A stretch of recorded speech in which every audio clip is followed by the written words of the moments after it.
Iya, nggak pakai WP juga suka. Itu cerpen apa novel? Nggak tahu. Biasanya kalau cerpen, dia itu satu konflik. Kalau novel kan bisa 2, bisa 3 ya. Nah biasanya kalau cerita pendek itu berfokus pada satu masalah aja. Terus juga penokohannya biasanya juga berfokusnya pada satu tokoh. Kalau ceritanya panjang, nggak bisa sekali duduk tamat. Nah itu biasanya ke novel.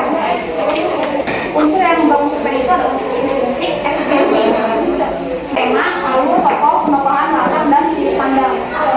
Gaya bahasa juga ada dan amanat terutama terakhir. Jadi saya akan menjelaskan unsur intrinsik dari cerpen ya. Unsur intrinsik itu unsur pembangun dari dalam cerpen. Unsur intrinsik ini nggak boleh dilewatkan dalam cerpen, jadi harus ada. Kalau nggak ada unsur intrinsik ini, biasanya cerita itu nggak bisa jalan.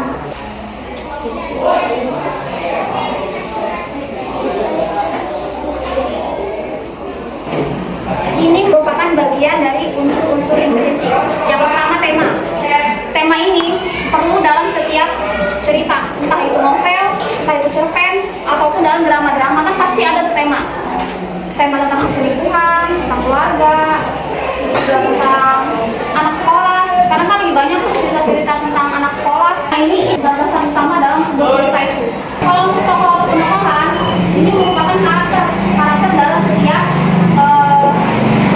tokoh yang ada di cerita itu. Tokoh A di mana, tokoh B di mana, tokoh C di mana. Tokoh antagonis, protagonis, kayak gitu. Tokoh ini juga penting loh dalam cerita. Karena kalau nggak ada tokoh kan nggak mungkin cerita itu jalan ya. Lanjut alur cerita. Alur cerita ini pola yang menentukan dalam cerita itu. Alur cerita ini ada yang maju, ada yang mundur, ada yang campuran. Kalau contoh maju itu dia terus dari dia kecil, dewasa sampai dia tua. Misalkan mundur, biasanya flashback ke masa kecilnya, kisah yang lalu. Nah, kalau alur campuran, biasanya tuh dia hidup di masa sekarang, mengingat masa yang lalu, kembali lagi ke masa yang sekarang. Dan dia flashback itu dari beberapa episode misalkan, dia balik lagi ke masa yang sekarang. Terus balik lagi dia bisa jadi ke masa yang lampau lagi yang waktu dia masih kecil. Nah itu alur campuran.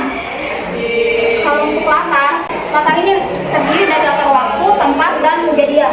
Latar waktu itu nggak mesti menentukan jam. Waktu itu bisa jadi sore, pagi, atau siang. Tempat ini di mana tempat kejadian dalam peristiwa cerita itu. Jadi ada suasana. Biasanya itu suasana apa yang tergambar dalam cerita tersebut.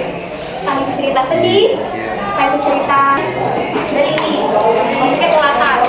Sudut pandang, pencapaian itu juga termasuk hiperbola. Karena kan yang menunjukkan sesuatu nggak mungkin bisa pencapaiannya balas kayak gitu. Maaf tidak ini cuma segini, silakan manggil ke gitu, padahal rumahnya bagus. Itu gaya bahasa konteks. Dengan hal lainnya, jadi dia ngebandingin dari satu hal sama hal yang lain. Dan ibu ibarat sedalam lautan. Itu kan dia membandingkan ibunya dengan lautan.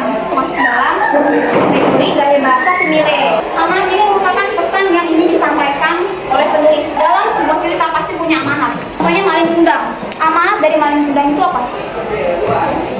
Ya, supaya kita berbakti kepada orang tua dan jangan menjadi anak yang durhaka. Selain dari unsur intrinsik,